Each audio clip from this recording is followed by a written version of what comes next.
Praise the Lord.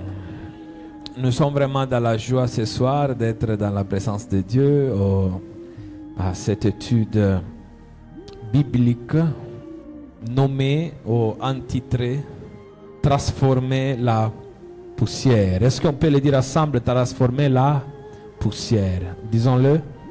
Dis, mais Pasteur Samuel, il a quoi ce soir? Par ce titre, Transformer la poussière. Comment on peut transformer la poussière? Alors, partons dans notre verset qui est notre aussi devise, Genèse chapitre 2, verset 7. Genèse chapitre 2, verset 7. Genèse chapitre 2, le verset 7. L'Éternel Dieu forma l'homme de la poussière de la terre. Il souffla dans ses narines un souffle de vie, et l'homme devint un être vivant.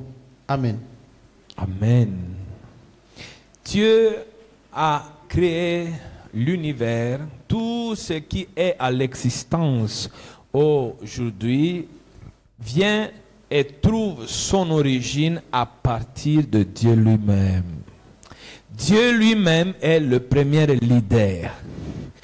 Leader est celui qui a l'influence sur des personnes ou bien sur quelque chose. Et Dieu, en créant au milieu du vide, il a démontré son leadership. Pareillement, Dieu, en transformant la poussière, Dieu aussi a démontré son leadership. Un vrai leader, c'est quelqu'un qui a la faculté de transformer. Voilà pourquoi on parle de vrai leadership quand on parle d'un leader transformateur. Est-ce que c'est clair? Nous sommes appelés à être des leaders transformateurs. Peu importe là où on nous amène, à quoi on nous amène, pourquoi on nous amène, nous allons transformer la poussière. Amen. C'est un honneur pour moi d'être ici avec vous aujourd'hui dans cette étude biblique sous le leadership, car, écoutez-moi bien, on ne sait jamais sur qui ou à qui on est en train d'enseigner. Je ne connais pas l'impact que vous allez avoir dans votre avenir, dans votre futur. Parce que je suis en train de vous enseigner aujourd'hui, mais en vous enseignant, je suis en train d'enseigner aussi indirectement à tous les gens qui seront impactés par votre vie, votre ministère, votre leadership. Alléluia. Alors, nous sommes à un moment charnière, un moment où nous avons l'occasion de réfléchir à ce qui signifie être un leader dans le monde d'aujourd'hui. Comme on l'a vu en Genèse, Dieu a pris la poussière, le rien, ce qui n'a pas de valeur. Dieu a pris la poussière de la terre et à partir de la poussière, Dieu a transformé la poussière dans un homme. La plus belle créature, le plus beau être créé, Adam, l'homme.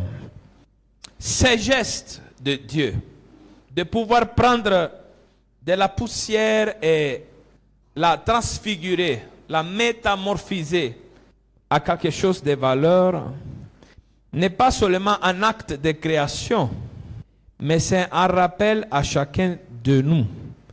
Le leadership est un don qui nous permet de façonner l'avenir. Est-ce que j'enseigne ce soir? Dieu, en prenant la poussière qu'il a trouvée et en la faisant devenir homme, a façonné l'avenir de l'histoire de l'humanité et de la création. Chaque fois que tu mettras main à la création et tu façonnes ce que tu trouves, tu es en train de façonner aussi l'avenir. Alléluia. Nous vivons dans une époque qui nécessite des leaders authentiques. Nous vivons dans une époque qui nécessite un leadership qui ne se contente pas de donner des ordres, mais qui s'engage à élever les autres. Oui, dans le leadership, il y a donné l'ordre. Il y a aussi donné, parce que Dieu a dit que la lumière soit, la lumière fut. Mais le vrai leader ne se contente pas de donner ordre simplement. Le vrai leader, c'est qu'on trouve sa joie dans transformer de quelque chose qui était bas et l'élever à haut niveau. L'élévation et la joie. L'élévation des autres et la joie du vrai leader. Est-ce que je vous parle? Est-ce que je parle à quelqu'un? Jésus lui-même nous a donné l'exemple. Il a dit en Matthieu 20, 28, car le Fils de l'homme n'est pas venu pour être servi, mais pour servir et donner sa vie en rançon des autres, pour le rachat, la rédemption, la transformation des autres. Il a donné sa vie pour que les autres soient élevés. Il a transformé ce qui était autour de lui et il les a élevés. Il a vécu entièrement pour le bien des autres. Hello. Il s'agit d'un leadership qui cherche à unir, à construire des ponts, à écouter la voix de ceux qui sont souvent oubliés. En tant que dirigeants, nous avons la responsabilité d'inspirer, de motiver et de donner un sens à chaque action pour garantir que chacun puisse atteindre son potentiel. Tu es né pour motiver. Tu es né pour inspirer. Tu es né pour influencer. Tu es né avec le but de transformer et donner espoir à la vie des autres. Alléluia! Tu es né pour donner une voix à ceux qui n'ont pas de voix dans ce monde. Tu es né pour écouter ceux qui ne sont pas écoutés dans ce monde. Tu es le leader de Dieu dans ce monde. Alléluia. Nous devons garantir en tant que leader que chacun puisse atteindre son potentiel. Ah, moi je suis leader. Mais quand il y a dans ton église un enfant qui monte, qui veut étudier beaucoup, qui veut aller à l'institut pastoral, qui veut aller en Europe étudier, toi tu les casses les ailes. Ou qui ne volent pas trop loin de toi. Le vrai leader veut même que ceux qui sont en bas de lui le dépassent. Parce que si eux ils vont réussir, lui il va réussir. Hello. Alléluia. John Maxwell a bien exprimé cela en disant: le leadership est une influence, ni plus ni moins. C'est quoi le leadership, pasteur? Influencer.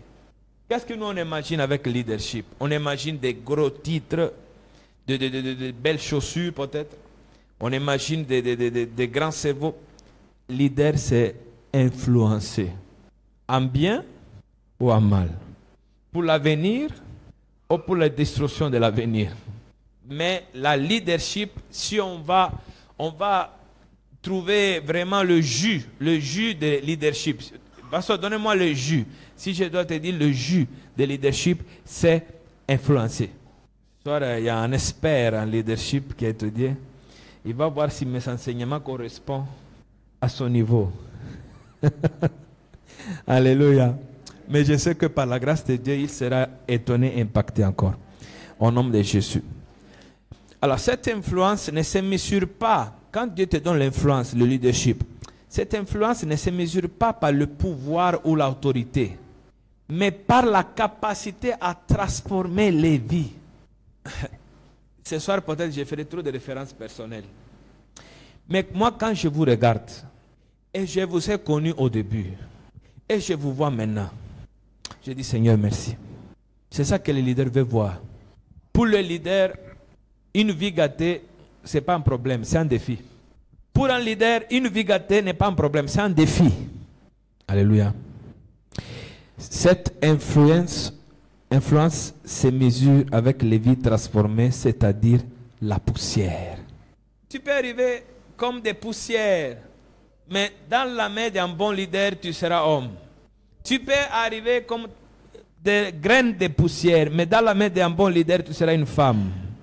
Tu peux arriver comme poussière, mais dans la main d'un bon pasteur, leader spirituel, tu seras bon serviteur de Dieu. Hello. Chacun de nous apporte avec une histoire, une passion, un rêve, Chacun de nous apporte sa contribution pour influencer. Et ensemble, nous pouvons transformer ces aspirations en réalité. Nous devons également nous rappeler que la véritable mesure du leadership n'est pas le pouvoir que vous exercez. N'est pas le pouvoir que vous exercez. Ne confonds pas leadership avec pouvoir. Leadership, c'est l'influence que tu exerces. La nation est dirigée par le roi. Mais, donc, le roi est le leader de la nation. Mais, la reine, femme sage, intelligente, influence le roi. Qui est le leader du roi? Si on parle par la voie officielle, qui a le pouvoir? Le roi. Mais qui a le dernier mot véritable? Celle qui arrive à changer la pensée du roi. Leadership n'est pas pouvoir, leadership c'est influence. Tu peux être un leader caché. Amen. Nous, on a eu des leaders ici qui nous ont donné de bonnes propositions pour notre église. Pour finir, peut-être, c'est le pasteur qui a présenté ça, ou le CG de l'église qui a présenté ça, mais il y avait des leaders derrière. Le vrai leadership n'est pas l'exercice de pouvoir, mais l'influence. Alléluia. Et alors que, vous voyez, nous commençons ce voyage de leadership ensemble, nous devons nous rappeler que nous sommes ici pas pour nous-mêmes seulement, mais nous sommes aussi pour les générations qui viennent. Parce que le vrai leader est celui qui impacte sa génération et les générations suivantes. La vraie leadership est intergénérationnel. Voilà pourquoi au début j'ai dit que je vais vous impacter et au travers de vous, j'impacterai tous ceux qui vont vous écouter. Alléluia. Philippiens dit 2-3, ne faites rien par rivalité ou par vaine gloire, mais que chacun de vous, en toute humilité, considère les autres comme meilleurs que soi. Amen. Ça ne veut pas dire se voir mal, mais voir la valeur de l'autre, considérer la valeur de l'autre. Amen. Nous devons travailler sans relâche pour que chacun puisse dire j'ai ma place. Écoutez ça. Hein? Nous devons travailler sans relâche pour que chacun puisse dire j'ai ma place dans ce monde. J'ai un rôle dans notre avenir. Nous sommes appelés à être des agents de changement, à façonner un avenir qui reflète nos valeurs les plus profondes de justice, d'équité et d'unité. Il faut que les gens qui sont sous ton influence, quand ils te rencontrent, quand ils te croisent, quand ils sont impactés par ton leadership, ils vont dire en te quittant, j'ai une place dans le monde. J'ai un rôle à jouer dans le monde. Je suis destiné à quelque chose dans le monde. Et il faut que quand il te quitte, il va dire, cette personne m'a aidé à trouver ma place. Cette personne m'a donné la force pour que j'arrive, je résiste, je vais obtenir ce que j'avais prévu. Cette personne m'a fait. Oh, you made me man. C'est bon si quelqu'un te dit comme ça. Oh, you made me man. Tu m'as fait. C'est toi qui m'as fait. Est-ce que les gens que te quittent, ou bien les gens que tu croises, peuvent dire, cet homme m'a donné une place dans ce monde. Cet homme a fait de moi quelque chose. Cet homme m'a transformé. Cet homme m'a donné un but à vivre. Seigneur, aide-nous à être des leaders qui transforment la vie des gens. Oh Seigneur, aide-nous à être des leaders qui transforment la vie des gens. Amen. Et comme l'a dit le pasteur Dr. Martin Luther King Jr., la véritable mesure d'un homme ne se voit pas dans les moments de confort et de commodité, mais dans les moments de défis et de controverses. Un vrai leader ne voit pas dans quelque chose qui est gâté, un problème, mais un défi. Et ce n'est pas quand ça va que ça va. Pour les leaders, ce n'est pas quand ça va que ça va. Parce que c'est quand ça ne va pas que lui commence à travailler. Ce soir, je vais vous donner 15, appelez les secrets, clés, étapes. Bon, mettez le nom que vous voulez. Bon, disons comme ça. 15 éléments pour transformer la poussière. Premier élément, la leadership, c'est un appel. Il faut un appel au leadership. Éphésiens 4, 10 à 15. Éphésiens chapitre 4, le verset 10 à 15. Celui qui est descendu, c'est le même qui est monté au-dessus de tous les cieux, afin de remplir toutes choses. Et il a donné les uns comme apôtres, les autres comme prophètes, les autres comme évangélistes, les autres comme pasteurs et docteurs, pour le perfectionnement des saints en vue de l'œuvre du ministère et de l'édification du corps de Christ, jusqu'à ce que nous soyons tous parvenus à l'unité de la foi et de la connaissance du Fils de Dieu, à l'état d'homme fait, à la mesure de la stature parfaite de Christ, afin que nous ne soyons plus des enfants, flottant et emportés à tout vent de doctrine, par la tromperie des hommes, par leur ruse dans les moyens de séduction, mais que, professant la vérité dans la charité, nous croissions à tous égards en celui qui est le chef, Christ. Amen. Amen. Jésus-Christ, qui était mort, il était descendu aux enfers. Quand il est remonté, quand il est parti vers le Père, en montant, il a fait des cadeaux aux hommes. Les cadeaux aux hommes, c'est les ministères. Et dans tous les cadeaux qu'il a prévus, vous voyez, pour faire cadeau aux hommes, il n'a pas prévu l'argent, il n'a pas prévu les autres choses. Jésus, pour faire cadeau aux hommes, aux humanités, a prévu des autres hommes, des leaders. Toi, dis à celui qui est à côté de toi, tu es le don de quelqu'un. Maintenant, il faut le redire encore, tu es le don pour quelqu'un. Dieu, pour faire un cadeau à l'humanité, il les a donné des hommes qui vont les transformer, qui vont les impacter pour les rendre à l'image, pour les rendre selon le plan de Dieu, pour les faire atteindre l'unité spirituelle, etc., etc. La leadership, c'est un appel. Mais je vais vous donner un secret. Le leadership, oui, c'est la vocation, mais c'est la vocation de tout homme. Vous m'écoutez? En particulier des croyants et surtout de certains hommes et femmes de Dieu spécialement choisis par Dieu. Mais dans chaque domaine de la vie, il faut un leader. Chaque domaine. Ta première vocation peut être d'être un leader de toi-même. Be your leader before leading the others. Sois le leader de toi-même avant de vouloir diriger les autres. Tu veux qu'on te confie tâche de monitrice à l'église pour discipliner les enfants à lire la Bible, à prier, à connaître les choses. Est-ce que toi-même tu connais, tu pries, tu lis? Tu veux qu'on te confie le lead? Il y a même le mot leadership dans le groupe musical. Le lead. Qui est le lead? C'est lui qui a le chant principal. Tu veux le lead dans le groupe de chorale. Tu fais tout pour te battre pour ça. Tu fais du mal même. Parce que tu veux qu'on te place devant chanter. Mais est-ce que tu as été leader en travaillant ta voix, en ayant de la discipline, la respiration, la modulation de la voix, le souffle? Est-ce que tout ça là, tu l'as travaillé, apprendre à avoir une oreille musicale pour que tu puisses être bien d'abord toi-même et après diriger les autres? Vous pensez que tout le monde peut se tenir devant diriger?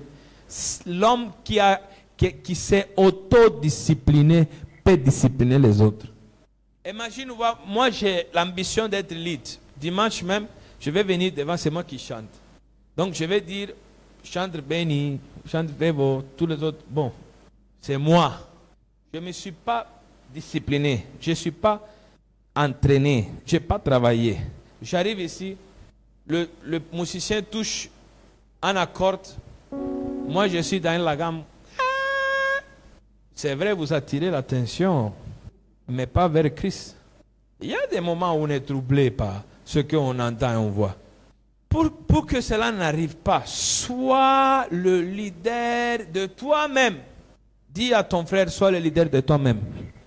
Sois ton premier leader, mon frère. Dis-le. Puis, tu peux devenir leader dans ta famille, leader au travail, dans la société, dans la communauté, dans l'église, dans un groupe d'amis. Mais vous devez savoir, est-ce que vous m'écoutez? Ne vous distraitez pas. Vous devez savoir, vous tous, il n'y a même pas un qui échappe.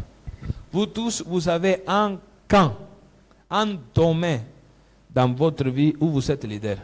Même si tu ne le sais pas. Et pasteur, moi, vieille maman comme ça, qui prépare chez toi? Qui dit quoi préparer? Tu es leader là-bas.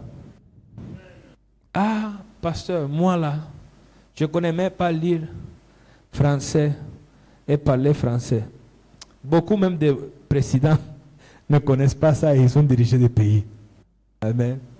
Il y a des domaines où tu es là et tu es leader sans le savoir. Si c'est toi, c'est lui qui dit aux autres, bon, lève-toi, on va prier. Tu es son leader spirituel.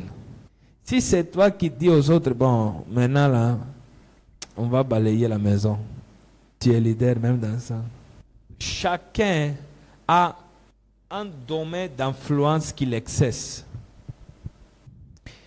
Chacun est à la fois disciple et leader. Peut-être dans un domaine, tu es leader, de l'autre côté, tu dois suivre. Matthieu 7, verset 8. Matthieu chapitre 7, le verset 8. Lequel de vous, Matthieu 7, verset 8, car quiconque demande reçoit, celui qui cherche trouve, et l'on ouvre à celui qui frappe. Amen. Non, il y a un verset qui dit, c'est pas, j'ai dit quoi? Matthieu 7, verset 8. Luc 7, 8, pardon. Luc chapitre 7, le verset 8.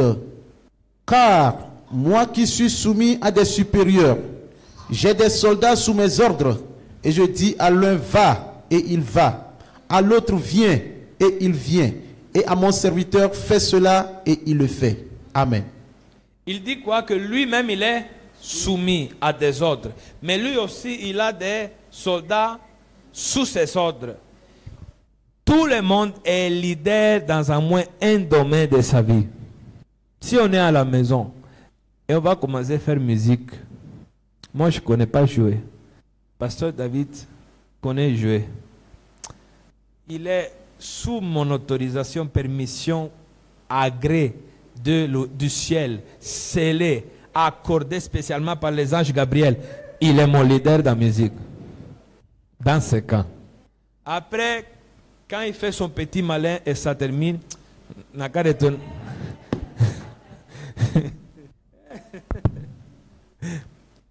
vous savez, tout dépend du leader. Tout dépend du leader. Tout. Ainsi, dans l'histoire du monde, vous m'écoutez? Dans l'histoire du monde, tout ce qui est bon ou mauvais, tout ce qui a été fait de bon ou de mauvais est attribué à un leader. La chaise où tu es assis, un jour quelqu'un s'est levé pour faire ça. Il a créé le mannequin, le modèle, et après c'est sorti en série. En série, tu es assis là-dessus. Mais il y a un leader qui a fait ça. Il y a un leader qui a dit, bon, on est fatigué de sable et pierre. Maintenant, en utilisant cette poudre-là, on va faire le ciment. Et aujourd'hui, tout le monde. Mais tout dépend d'un leader. Il n'y a pas quelque chose dans ce monde qui se fait sans leader. Dans l'histoire de l'homme, sans leadership, il n'y a pas l'histoire de l'homme. Exemple, les guerres de Gaulle que l'Empire romain a fait contre les Gaules s'appelleront les guerres de Julius César, de Jules César. Parce que c'est lui qui avait l'ambition de les conquérir. C'est 1000 soldats qui ont combattu, mais c'est sa guerre qui a été gagnée. Exemple phare, la recherche sur la radioactivité de Marie Curie. C'était une femme qui s'est levée, elle dit, je vais étudier la radioactivité jusqu'à mourir, parce que tellement elle a travaillé à côté de la radioactivité qu'elle est morte dedans. Pendant 150 années, les notes sur lesquelles elle écrivait, on ne peut pas les toucher sans les gants, parce qu'ils sont radioactifs. Mais elle est devenue leader. Grâce à elle, on a découvert beaucoup de choses. Qui aime téléphone iPhone? Qui aime iPhone? Qui aime Mac? Ordinateur Apple, Mac. Tout est né dans la vision de Steve Jobs. Vous savez que lui, il ne connaissait pas faire d'ordinateur. Lui, il avait étudié graphiste. Il connaissait l'orthographie bien. Voilà pourquoi, quand les premiers ordinateurs sont sortis, les autres avaient un langage trop technicien. Lui, il dit on doit rendre ça beau pour être accessible à tout le monde. Et Apple a explosé.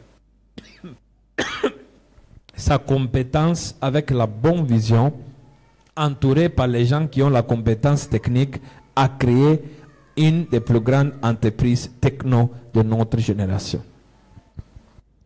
Chacun naît, chaque chose qui est née, créée, se développe ou meurt sur un leader. Dans la famille, dans l'église, c'est la même chose. Tout dépend du leader. Et chaque être humain est créé à l'image de son créateur. Donc en lui se cache la force, le potentiel d'un leader transformateur de poussière. Vous êtes distrait ou bien vous êtes avec moi? Tout le monde me suit. Je ne parle pas tellement difficile, n'est-ce pas? Le leader transformateur n'est pas celui qui est au-dessus des autres, mais celui qui est en dessus d'eux pour les élever. Quand nous pensons au leader, on l'imagine où? En haut de la pyramide. Le vrai leadership n'est pas une pyramide avec la pointe fine à haut. Le vrai leadership, c'est une pyramide renversée. Le leader est au fond pour soutenir et élever les autres, et ainsi de suite. Tu es appelé à être leader, pas pour te mettre au-dessus, mais au-dessous des autres et les soutenir. Alléluia. Alléluia. Vous êtes avec moi? Là, le deuxième point, le deuxième élément pour transformer ta poussière, c'est l'importance de la vision. Proverbe 29, 18. Proverbe chapitre 29, le verset 18. Quand il n'y a pas de révélation ou vision, le peuple est sans frein. Heureux s'il observe la loi. Amen. Quand il n'y a pas de vision, le peuple est sans frein. Un leadership efficace commence par une vision claire de ce que Dieu peut faire à travers de vous. Vous êtes avec moi? Yes. La différence entre un leader et un suiveur est que le leader est devant et il sait où il va. Un leader doit donc avoir une vision claire parce que tu ne peux pas mener les autres, tu ne vois pas. Jésus disait aux pharisiens qui voulaient être des leaders spirituels, vous êtes des aveugles, guide les autres aveugles. Tous les deux, vous tomberez dans la fosse. Le vrai leader doit avoir une vision claire de ce qu'il peut devenir, de ce que les autres doivent devenir et où il est en train de les amener dans leur avenir. En tant que leader, je suis obligé, avant de vous diriger, à me diriger. Avant de voir pour vous, je dois voir pour moi. Je suis obligé à savoir ce que je suis en train de devenir, ce que vous devez devenir, et là où on va aller dans notre avenir. Il faut noter ça. Avoir une vision pour un leader sera le moteur de l'existence et du travail. Quand tu es leader, tu as la vision.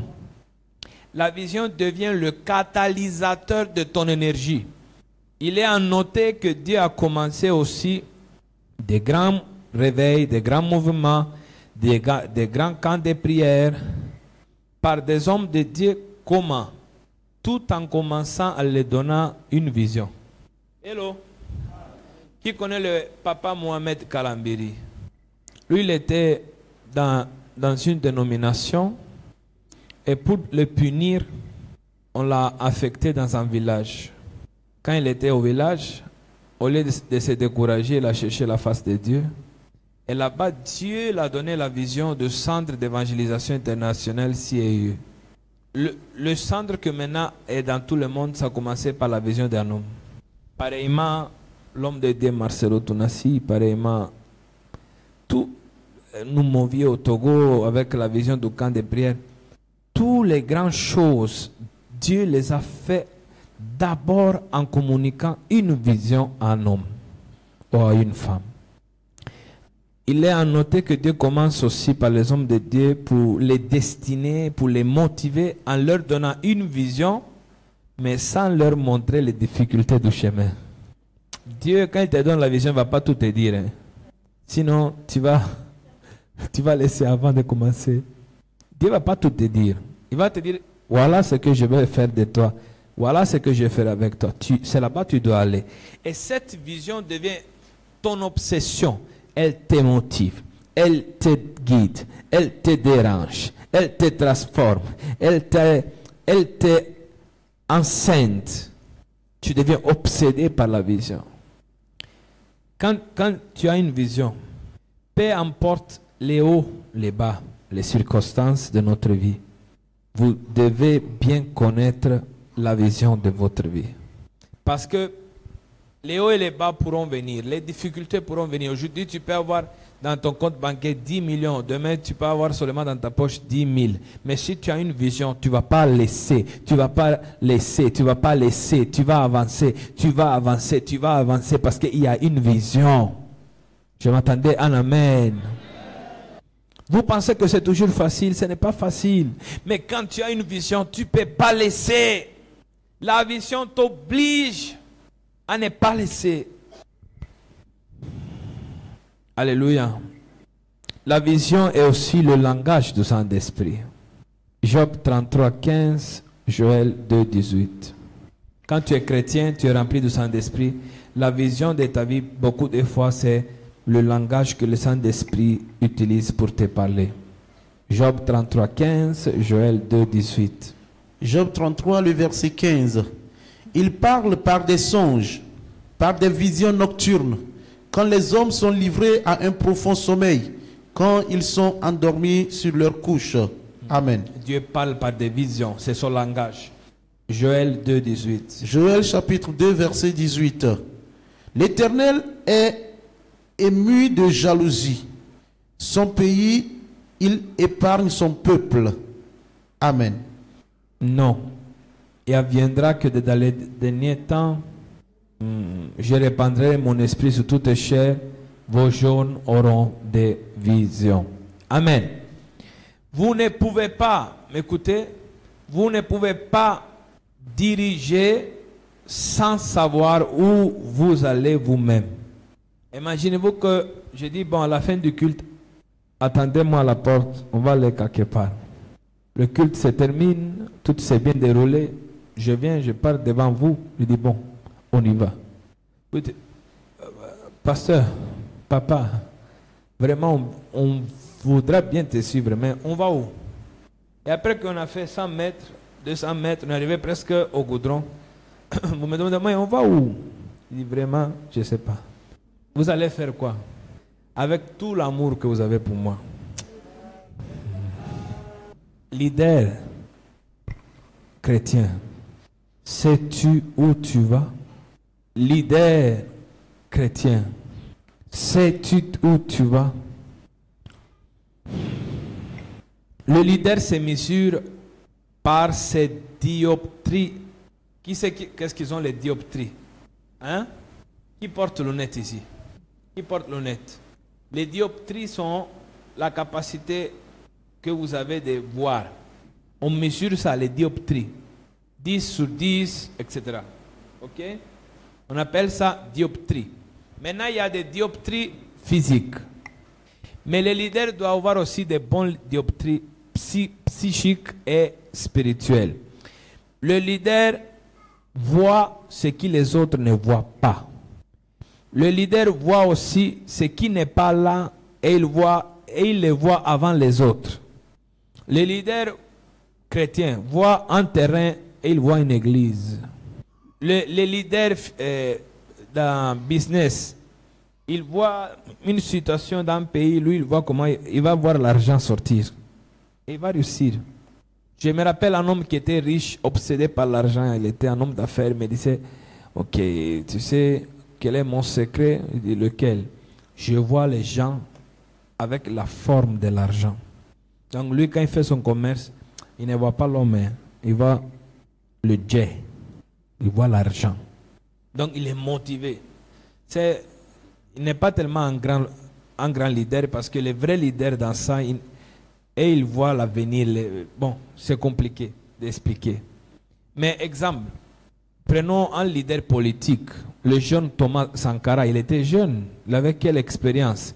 Et quand il y avait un pays colonial comme l'Alto Volta, qui était sans même un nom, sans même une identité, il a dit on va changer ça, on va l'appeler Burkina Faso. Il a vu le Burkina Faso avant que les autres le voient. Il a vu la terre des hommes intègres avant que les hommes intègres soient appelés comme ça. Si tu veux être leader, tu dois voir. Si vous avez des troupeaux, les troupeaux, quand ils marchent, ils regardent où? En bas. Parce qu'eux, ils se cherchent. Oh bien. Mais le berger qui les conduit, il regarde où? Pourquoi? Parce que lui, il cherche pour tout le monde. Et en cherchant pour tout le monde, ça lui revient. Donc pendant qu'il regarde de loin, là, lui, il dirige. Parce qu'il dit, bon, ça, ici, là, c'est presque fini. On va aller là-bas de l'autre côté, là où il y a l'herbe qui est plus fraîche. Vous êtes fatigué? Je peux avancer. Le leader des animaux dans la chaîne alimentaire, c'est qui? Qui est le leader des animaux si on parle de chaîne alimentaire? Il y a même l'animal qui tue le lion. Mais il y a un qui est au-dessus de la chaîne alimentaire.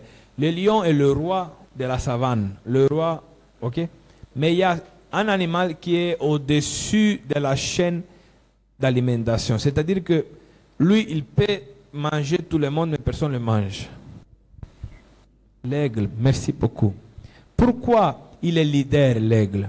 Parce que l'aigle, il vole plus à haut, il voit plus à haut et il se renouvelle. Un vrai leader. Acclamons le Seigneur.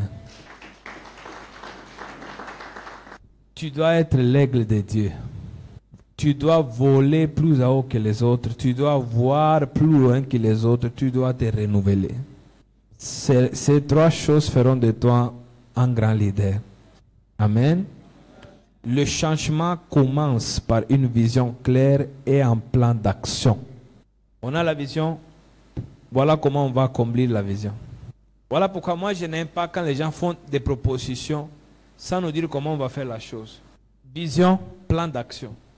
Daddy, il fallait que on trouve un nouveau, je ne sais pas, un nouveau venti, parce que ces derniers temps, vraiment, la chaleur. Fils, donne-moi le plan d'action. Comment on va procéder pour avoir? Tu t'es renseigné sur le prix du venti et quelle est la meilleure qualité résistante pour que ça ne se gâte pas vite?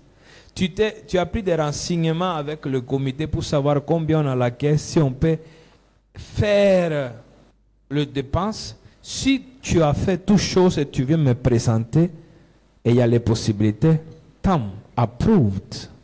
Mais que tu te lèves le matin, tu me dis que moi je vais manger pizza. Bon, je vais te dire moi aussi. Dis-moi, je vais manger pizza. Vous connaissez comment préparer ça? Je peux apporter les ingrédients. On va faire. Vision, plan d'action. Pasteur assistant, même dans l'avenir, vision, plan d'action. Vision est quoi? Plan d'action. Le leader de l'église, vision est quoi encore? Plan d'action. Il ne faut pas me dire seulement ce que tu vois. Dis-moi comment tu le vois, comment tu veux que nous on t'aide pour accomplir ce que tu vois. L'enseignement là est en train de vous stimuler. Ça va? Troisième, la transformation commence de l'intérieur. Romains 12, 2. Romains chapitre 12, le verset 2. Ne vous conformez pas au siècle présent, mais soyez transformés par le renouvellement de l'intelligence, afin que vous discerniez quelle est la volonté de Dieu, ce qui est bon, agréable et parfait. Amen. Amen. Ne vous conformez pas, mais soyez renouvelés. Conformer est extérieur, n'est-ce pas? La conformation, c'est conformer à quelque chose qui concerne l'extérieur. Mais le renouvellement, c'est par où? L'intérieur. Alléluia. Un plat est lavé de l'intérieur vers l'extérieur. Matthieu 23, 26. Matthieu chapitre 23, le verset 26. Pharisiens aveugles, nettoie premièrement l'intérieur de la coupe et du plat, afin que l'extérieur aussi devienne net. Amen. Jésus disait aux pharisiens, vous là, vous êtes hypocrites. Parce que vous pensez à laver l'extérieur, mais l'intérieur est pourri. La transformation extérieure, vous m'écoutez, produit de la frustration et de l'épuisement. Tandis que la transformation de l'intérieur produit de la manifestation et de l'épanouissement. C'est fort. Amenez-moi l'enfant. Merveille, viens. Merveille, tu es grande, non? C'est un jeu, hein? C'est pas vrai. Viens. Alors, moi, si je prends l'enfant et je dis, Merveille, tu vas ici. Comme ça. Laisse comme ça. Elle va se sentir comment? Si je te fais ça là, Merveille, tu te sens comment? Triste.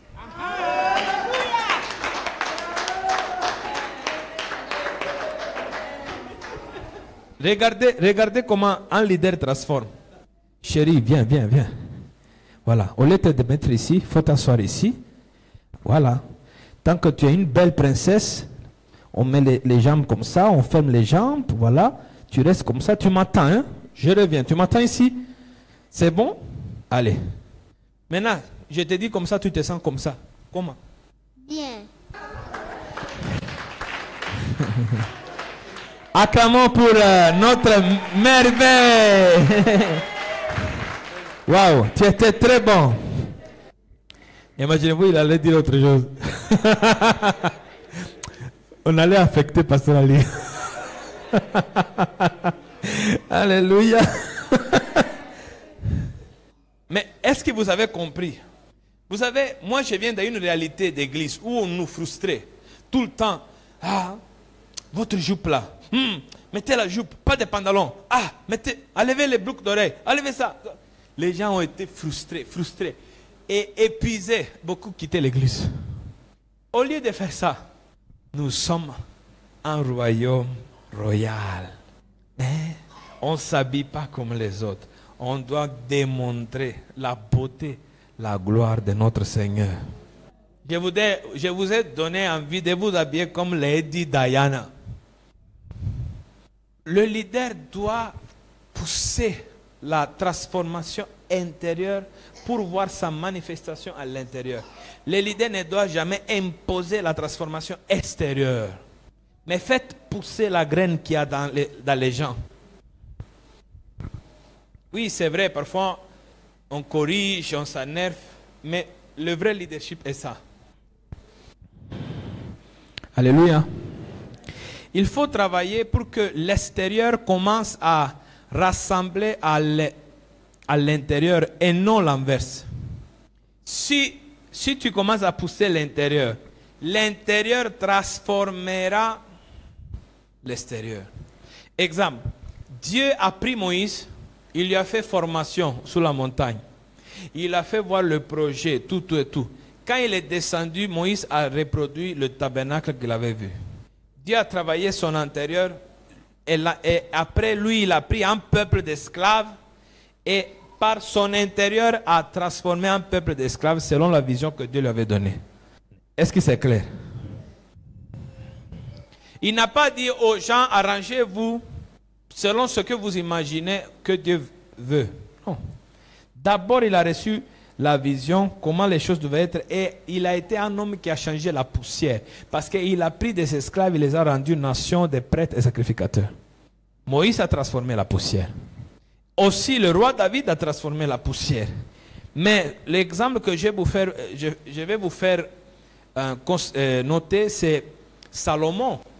Salomon qui a construit le temple, qui a fait beaucoup dans son royaume.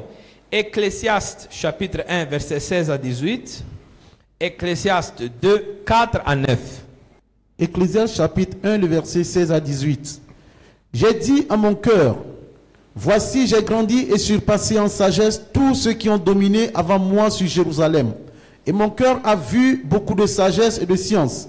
J'ai appliqué mon cœur à connaître la sagesse et à connaître la sottise et la folie. Excusez-moi, Salomon a tout fait pour devenir un leader compétent, efficient, sage. Il a cherché la connaissance et la sagesse. Allez-y. Maintenant, chapitre 2, 4 à 9. Regardez la manifestation maintenant de l'extériorité de la sagesse. Ecclésiaste 2, 4 à 9. J'ai exécuté de grands ouvrages. Je me bâtis des maisons. Je me plantai des vignes. Je me fis des jardins et des vergers. Et j'y plantai des arbres à fruits de toute espèce. Je me créai des étangs pour arroser la forêt où croissent les arbres. J'achetai des serviteurs et des servantes. Et j'eus leurs enfants nés dans ma maison. Je possédais des troupeaux de bœufs et de brebis, plus que tous ceux qui étaient avant moi dans Jérusalem. Je m'amassai de l'argent et de l'or, et les richesses des rois et des provinces. Je me procurai des chanteurs et des chanteuses, et les délices des fils de l'homme, des femmes en grand nombre. Je devins grand, plus grand que tous ceux qui étaient avant moi dans Jérusalem, et même ma sagesse demeura avec moi. Amen. Waouh! Lui, il a pris le temps de se bâtir, s'échanger à l'intériorité. J'ai acquis la sagesse, j'ai recherché la sagesse, je me suis donné au fond à connaître et recevoir la sagesse. Jusqu'après, il a dit la sagesse était avec moi. Maintenant, l'intériorité de Salomon a transformé l'extériorité. Il a commencé à transformer le royaume. Avant, il y avait seulement des terres, on a commencé à avoir un jardin, des forêts, des palais, des chantres, des chanteuses. Il a transformé même la manière de faire le culte, tout, parce que c'était un leader. Salomon a transformé sa poussière. Est-ce que vous êtes avec moi? Prenez le temps de travailler sur soi nous rendra aptes à travailler sur les autres. Si tu prends le temps pour travailler sur toi, tu seras apte à travailler sur les autres. Exemple, qui a à la maison un couteau? Tout le monde. Les couteaux, il y a des couteaux, si de temps en temps vous ne les travaillez pas, ils ne vont plus couper. Quand tu travailles sur toi, tu seras plus efficace à avoir un tranchant avec les autres, à être efficace avec les autres. Prends le temps de te travailler, de t'aiguiser. Je vais vous me regarder, je ne sais pas si c'est l'enseignement qui vous étonne. C'est moi-même qui vous étonne. Par mon français, ça pénètre. Si les gens, ça veut dire que ça travaille. Un leader doit se bâtir avant de bâtir. Est-ce que je peux avoir un amen? En tant que leader, tu dois te bâtir avant de bâtir. Tu dois t'aiguiser avant d'avoir un tranchant vers les autres. Un leader efficace ne crée pas de suiveurs, mais davantage des leaders. Si tu veux être un vrai leader efficace, ton but n'est pas de créer des... Moi, je ne veux pas que vous soyez les disciples de Pasteur Samuel, les suiveurs de Pasteur Samuel. Ma mission est de faire de vous des leaders. I don't want to impact your life to follow me. But I want to impact your life to impact others. Je ne vais pas utiliser mon influence pour que la maman là, elle va devenir ma côte, va devenir mon bras droit, mon disciple, mon mon follower. Mais je vais l'impacter pour que quand elle retourne là, elle va impacter là où elle est. On est appelé à être leader, pas gourou.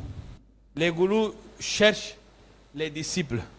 Même, vous voyez, même dans votre ancien monde spirituel, là où vous venez là, un gourou peut être une personne qui n'est pas disciplinée, qui vit une vie de débauche. La seule chose bonne qu'il a, c'est des démons avec qui il travaille, qui lui donnent des pouvoirs. Donc lui, il est là, il veut que non. Même si tu n'as rien, il va te dire que ça là, c'est chaudronnerie. Ça là, c'est envoûtement. Ça là, il ne va jamais te dire, te défier. Change. Il faut changer. Parce que le gourou ne veut pas que tu changes. Le gourou veut que tu le suis. Un disciple qui change est un client perdu. Excusez-moi, ouvrez les yeux aussi avec les pasteurs qu'on a aujourd'hui dans nos églises. Hein. Heureusement, nous sommes une église équilibrée. Mais il y a des églises où chaque mercredi, chaque vendredi, on te renouvelle ton ancien démon. Pour que, si on gagne Satan dans ta vie, on va perdre clientèle. Et on a besoin de te garder demi-possédé. En paix. Parce que si tout mon ministère, c'est ça, et je ne suis pas capable d'enseigner. Si tout mon ministère, c'est Satan, ça, et je ne prêche pas la parole. Je n'aime pas les gens. Je n'influence pas les gens. J'ai besoin de garder Satan avec moi dans mon église. Moi, ce n'est pas Satan qui me donne travailler. C'est Jésus qui me donne travail.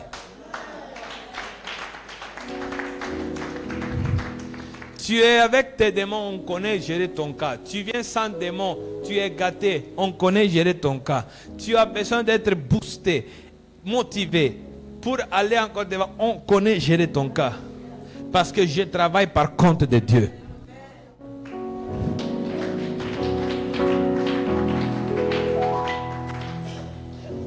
C'est fort. Votre influence se mesure par votre capacité à apporter des changements positifs dans la vie des autres. Moi, je suis un grand pasteur. J'ai bâti 2 églises à Niamey. J'ai fait enseignement à l'école pastorale. Je suis directeur de la mission. Je suis rien.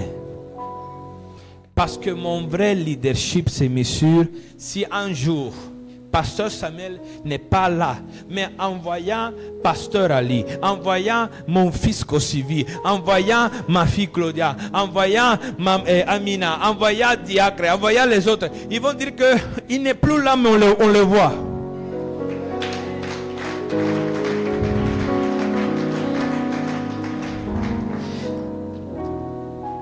On est quelque chose qu'on transforme la vie des gens. Vous savez combien va durer notre vie sur la terre? Que Dieu nous donne 100 ans. Mais même 100 ans, c'est peu si c'est considéré à là où on peut arriver notre impact.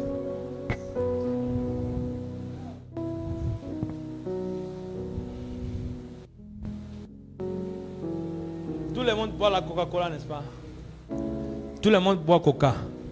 Donnez-moi le nom de créateur de Coca-Cola.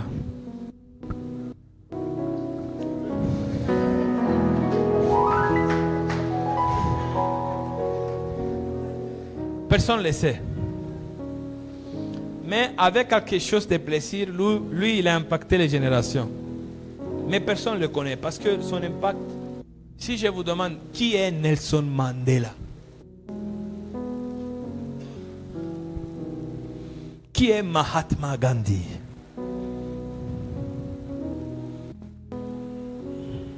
il y a leadership et leadership. Coca-Cola a changé la vie aux autres en leur donnant diabète. Mandela a donné la fin de l'apartheid au Sud-Afrique. Choisis le type de leader que tu veux être. Parce que tu auras de l'influence. Mais tu peux avoir une influence qui donne diabète ou qui donne liberté.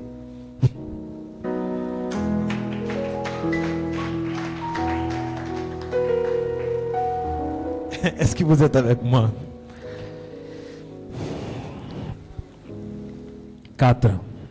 L'identité en Christ. 2 Corinthiens 5, 17. 2 Corinthiens chapitre 5, le verset 17. Si quelqu'un est en Christ, il est une nouvelle créature. Les choses anciennes sont passées. Voici, toutes choses sont devenues nouvelles. Amen. Amen. Pour être un bon leader, tu dois savoir qui tu es. Pour être un bon leader chrétien, tu dois savoir qui tu es. Et tout commence par la nouvelle naissance. S'il vous plaît, assurez-vous que vous êtes vraiment né de nouveau.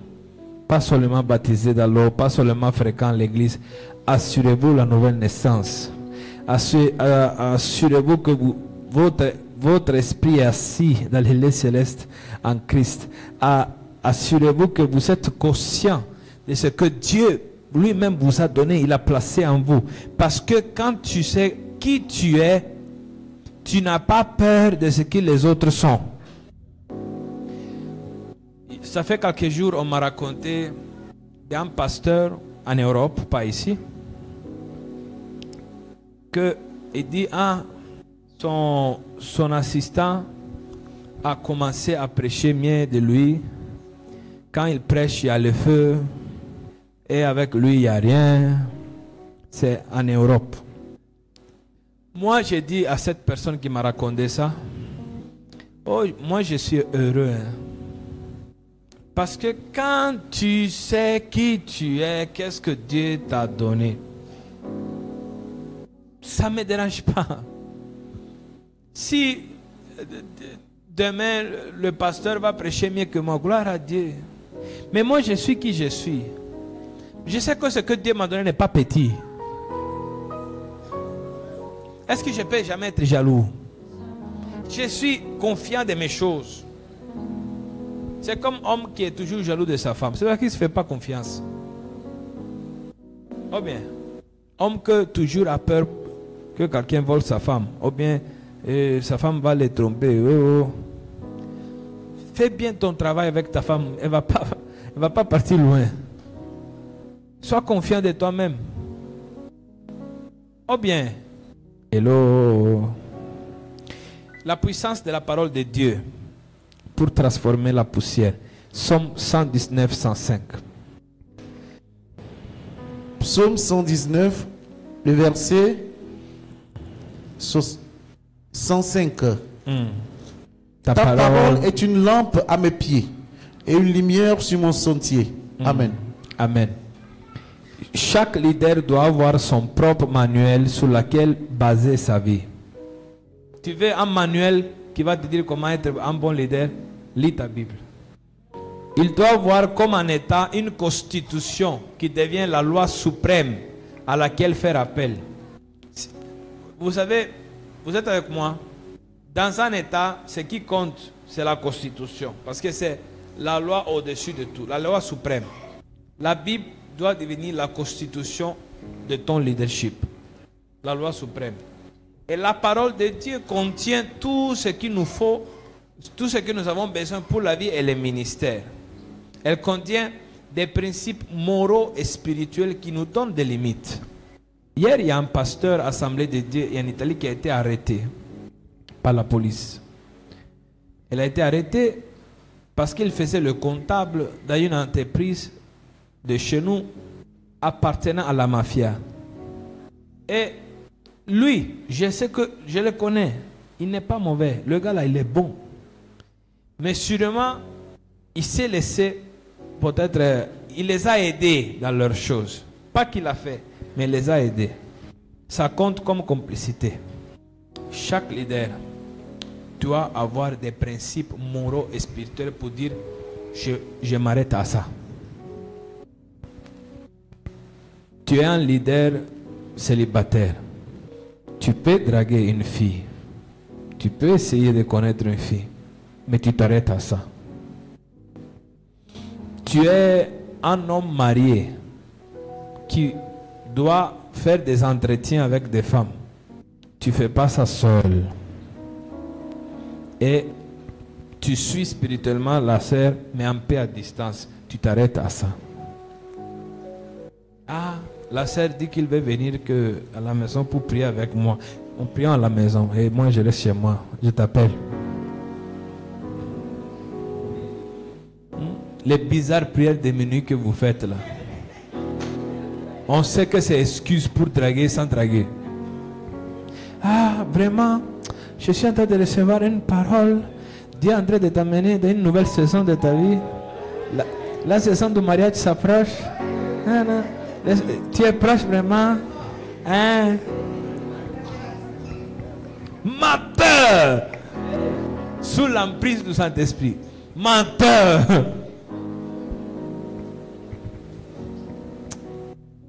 Avoir d'autres qui nous prêchent aussi la parole, c'est important. Ou qui peuvent nous corriger et nous exhorter. Moi, j'ai des amis d'alliance. Même celui qui va venir la prochaine semaine par la grâce de Dieu, c'est mon meilleur ami. Cette année-là, c'est tous les années, les gens chers de ma vie que Dieu m'a mené au Niger. Avant mon départ. Lui, c'est mon meilleur ami. Lui, s'il m'appelle, il peut me tout confesser. Et s'il fait erreur, je vais le corriger. Et lui aussi, il a le droit à me rapprocher. Il me dit, tu fais quoi? Et je peux tout lui confesser sans qu'il me juge. Parce que si je vois comment Dieu est en train d'élever mon ministère, vous pensez que, excusez-moi, hein, vous pensez que c'est, excusez-moi, hein, vous pensez que ces petits-là que vous voyez dans la hiérarchie assemblée de Dieu, même s'ils me voient faire bêtises, ils vont me rapprocher. Ils vont fermer les yeux. Ils vont, on n'a rien vu. Hein. Parce que ils passent à finir leur stage. Et on s'en fout quoi. Bon, ça fait rien. Bon, ferme tes yeux, ferme tes yeux, ferme tes yeux. Fais comme si tu n'as rien vu. Hein. Ferme tes yeux. Ou bien, si vous me voyez faire erreur, parmi vous là, qui va se lever pour venir de moi me gronder? Vous-même, vous savez que ma fao.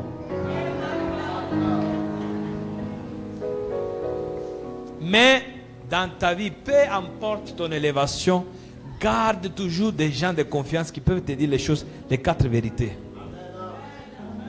Moi, j'ai ça.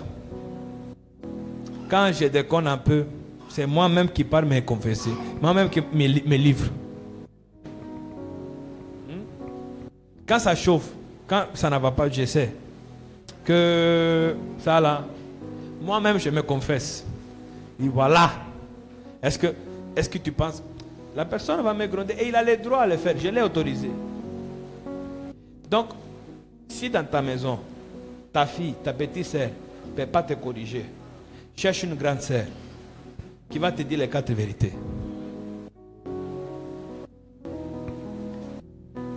Dans la vie spirituelle, nous tous, nous devons avoir, oui, un père spirituel qui soigne.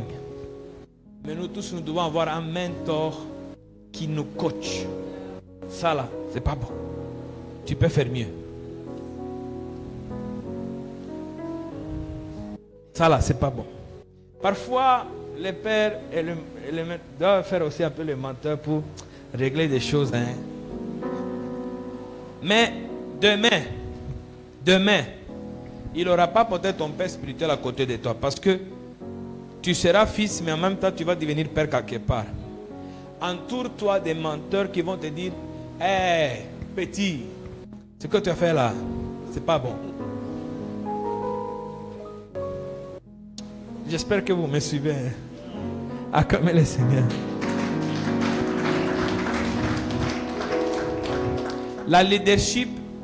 Le leadership est une question d'intégrité. Si les gens ne vous croient pas, ils ne vous suivront pas. Si aujourd'hui, vous nous amenez 100 000 pour acheter les chaises, nous on a fait, hein? Voilà pourquoi je parle à cause de notre intégrité. On a acheté 13 ou bien 13 chaises. Vous nous avez donné 100 000 pour acheter 13 chaises. Avec le même argent, nous on est parti acheter 2 méchouis manger dans mon bureau. Prochainement, est-ce que vous allez donner? On te suit tant qu'on te croit. Quand on ne te croit plus, on ne te suit plus. Amen. 6. Il y a des gens qui comptent. Hein? l'importance de servir. Marc 10, 45. Marc chapitre 10, le verset 45. 45.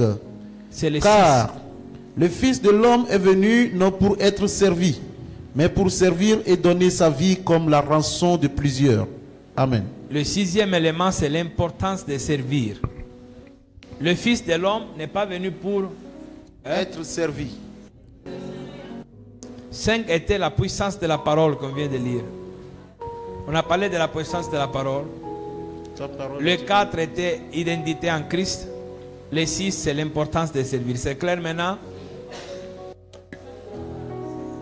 Hein? C'est bon? Le véritable leadership consiste à servir les autres tout comme Christ a fait. Est-ce que vous êtes avec moi? Un vrai leader ne regarde pas comment il sera servi, mais comment il peut servir. Imagine-toi le bureau du pasteur Abel. Tu es affecté avec pasteur Samuel pour travailler à Niamey 2000. Première chose, il va me dire quel sera le montant de mon salaire, qu'est-ce que l'église va faire pour moi, est-ce que j'aurai des collaborateurs, quelles sont les bonnes questions, on a combien de membres, on veut attendre où, on veut aller où, comment mon ministère peut être d'aide pour développer là où on est. Le vrai leader cherche à servir, non à être servi. Un vrai leader ne se mesure pas par les personnes qu'il suit, mais par le nombre de personnes qui l'impactent. Ah, moi j'ai 40 disciples, hein? J'ai impacté 40 vies. Et à travers de ces vies, j'ai impacté plusieurs générations. Hello. Le pouvoir sert en but suprême. Genre, le leader serviteur a le pouvoir de servir comme but suprême sans être l'esclave de qui que ce soit. Le leader serviteur n'est pas esclave de quelqu'un, mais il sert.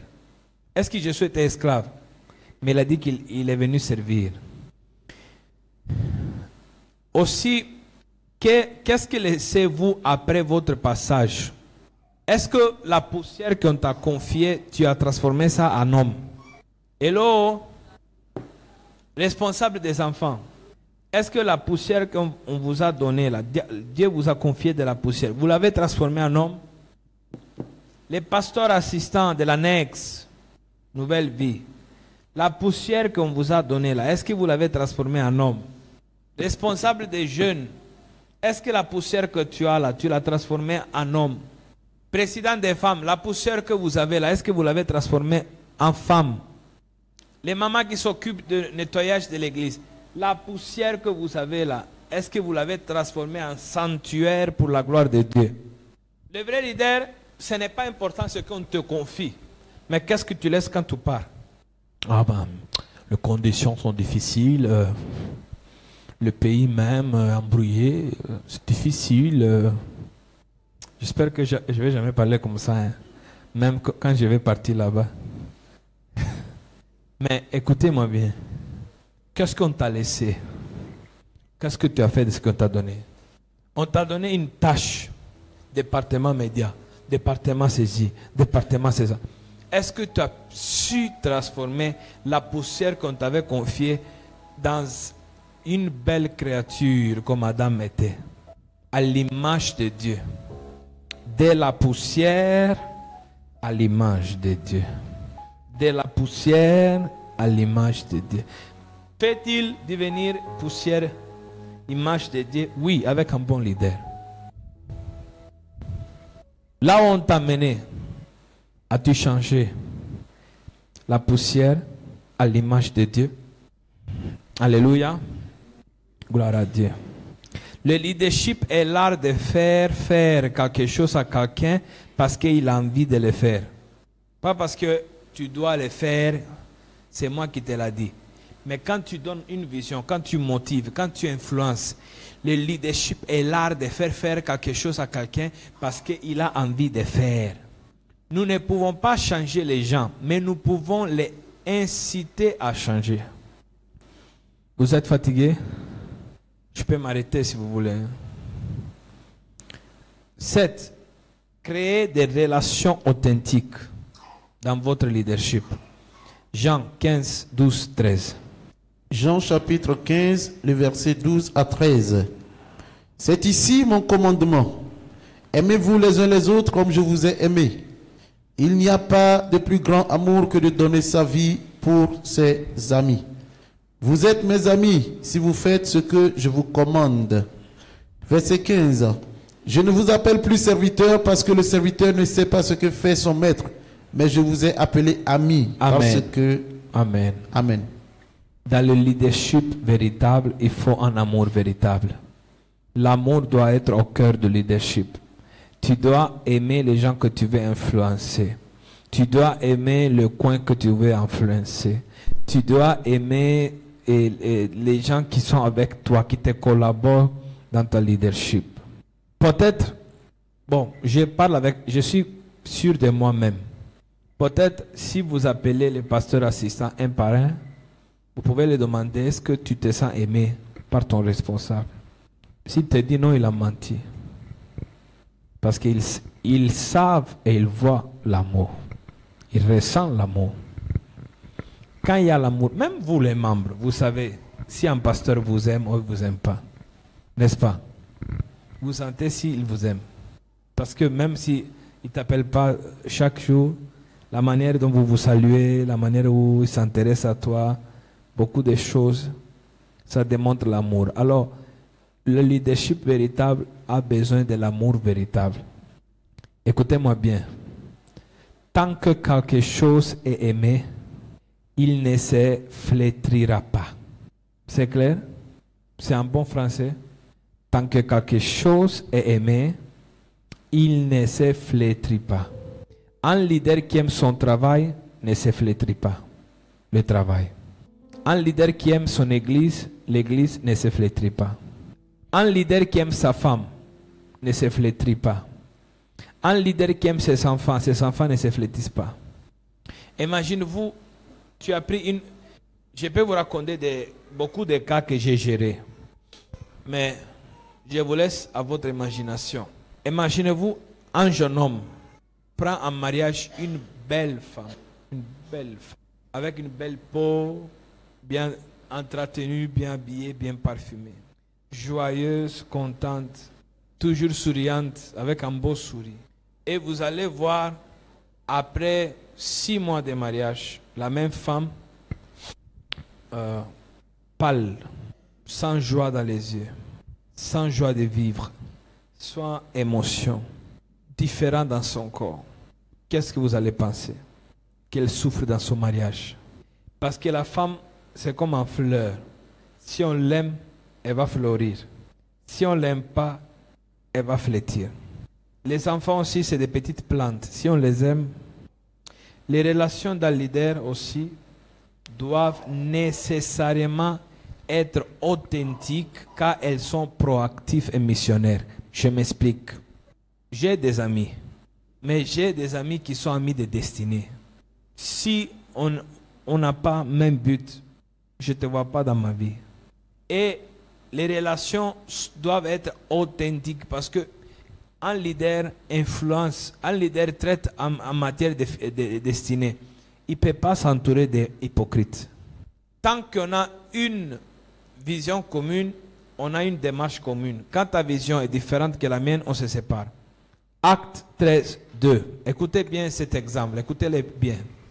Acte chapitre 13, le verset 2. Pendant qu'ils servaient le Seigneur dans leur ministère et qu'ils jeûnaient, le Saint-Esprit dit, mettez-moi à part Barnabas et Saul pour l'œuvre à laquelle je les ai appelés. Amen. Vous voyez les relations authentiques, mettez-les à part pour l'œuvre à laquelle je les appelle. Galates 2, 13. Galates chapitre 2, le verset 13. Avec lui, les autres Juifs usèrent aussi de dissimulation, en sorte que Barnabas même fut entraîné par leur hypocrisie. La dernière fois que la Bible parle de Barnabas, parle comme d'un hypocrite. La première fois que la Bible parle de Barnabas, parle comme un homme juste, rempli de Saint-Esprit, un missionnaire. Paul a marché avec Barnabas tant que leur but était commun. Mettez-moi à part Barnabas et Saül pour l'œuvre à laquelle je les appelle. Quand ils se laissaient emporter par la hypocrisie, ils se sont séparés. Un vrai leader doit avoir des relations authentiques. Moi là, il y a une chose que je déteste, l'hypocrisie. Tu fais erreur, tu viens dire, on va arranger. Tu fais erreur, on a su, on t'attrape, c'est danger. On a besoin de relations authentiques. Les leaders transformateurs sont ceux qui se concentrent sur les gens et non sur les chiffres. Nous devons bâtir les gens. Nous devons se concentrer sur les gens, pas sur les chiffres. Les leaders transformateurs sont ceux qui se concentrent sur les gens et pas sur les chiffres. La vraie mesure du leader, c'est ce qui se passe quand il n'est pas là. Quand Pasteur Samuel n'est pas là, comment est l'église Némé de 1000? Si j'étais un bon leader, peut-être ceux qui ont été impactés seront encore là en train de servir fidèlement. Et si tu dis que j'étais impacté par votre ministère, pasteur, ça ne se voit pas quand on est ensemble. C'est quand je ne suis pas là. Le vrai impact. Vous savez qu'est-ce qu'on va faire? On va s'arrêter ici. Je vais vous le compléter jeudi prochain par la grâce de Dieu. Vous allez donner envie aux autres de venir. Amen. On est au point 8e. Vous allez vous rappeler ça? On doit enseigner les 8e. On a fait jusqu'à 7. On doit aller jusqu'au 8e. Donc on est à moitié. Amen. Avant de prier, je vais donner 10 minutes, environ 15 minutes, la possibilité de poser des questions concernant l'enseignement. Et après, on termine par la prière.